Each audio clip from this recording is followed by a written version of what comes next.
Welcome to Alok educational hub. तो friends, आज हम बात करेंगे निरपेक्ष मान की। यानी निरपेक्ष मान क्या होता है, जिसको इंग्लिश में हम कहते हैं एब्सोल्यूट वैल्यू। यानी एब्सोल्यूट वैल्यू क्या होता है, निरपेक्ष मान क्या होता है।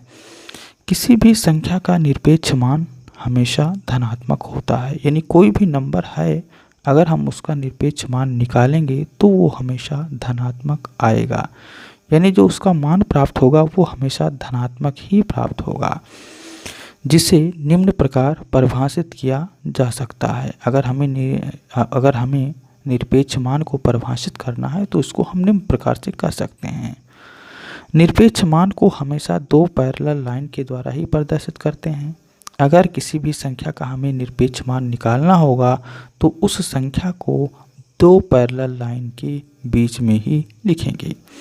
तो हमने मान लिया कि कोई संख्या x है, x का निरपेक्ष मान निकालना है तो उसके लिए तीन शर्त हैं।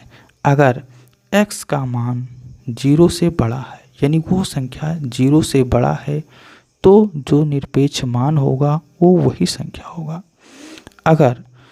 अगर जो x है, यानी कोई संख्या है, अगर वो 0 से छोटा है तो वो संख्या जो होगा वो नेगेटिव होगा, यानी एक माइनस आ जाएगा। अगर कोई संख्या है वो 0 है तो उसका निरपेक्ष मान हमेशा 0 ही होता है। और निरपेक्ष मान को हमने आपको पहले बता चुके हैं कि इसको दो पैरेलल लाइन के द्वारा प्रदर्शित करते हैं। इस चिन्ह को हम मॉडुलस या मापांक पढ़ा जाता है। उदाहरण के रूप में, यानी एग्जाम्पल के रूप में हम कह सकते हैं, लिख सकते हैं, यानी 5 का निरपेक्ष मान, तो 5 का जो निरपेक्ष मान होगा वो 5 ही होगा, क्योंकि 5 जो है वो 0 से बड़ा है।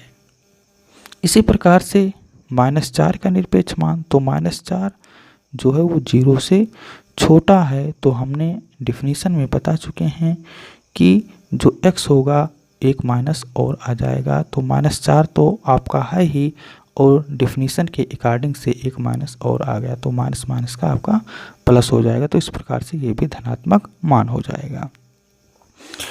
और 0 का निरपेक्ष मान होगा, एब्सोल्यूट वैल्यू होगा, वो 0 ही होगा, वो डिफिनीशन के अकॉर्डिंग से। तो अब हम बात करेंगे त्रियक संख्याएं। यानी त्रियक संख्याएं क्या होती हैं, जिसको इंग्लिश में कहते हैं ट्रिपलेट नंबर्स। ट्रिपलेट नंबर्स क्या होती हैं? यदि तीन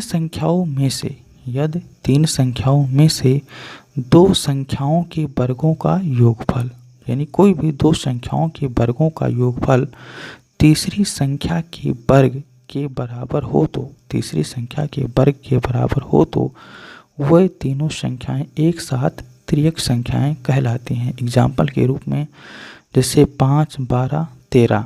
5, 12, 13 एक त्रियक संख्या है। क्यों त्रियक संख्या है? क्योंकि अगर हम 13 का स्क्वायर करेंगे तो ये बराबर रहेगा, किसके बराबर रहेगा? 5 का स्क्वायर प्लस 12 का स्क्वायर। अगर हम इन दोनों का वर्ग करके ऐड करेंगे तो ये बराबर होगा 13 के स्क्वायर के। एक एग्जाम्पल के रूप में और हम समझ सकते हैं, एक अन्य उदाहरण हम लेकर के आपको बता सकते हैं। 3, 4, 5।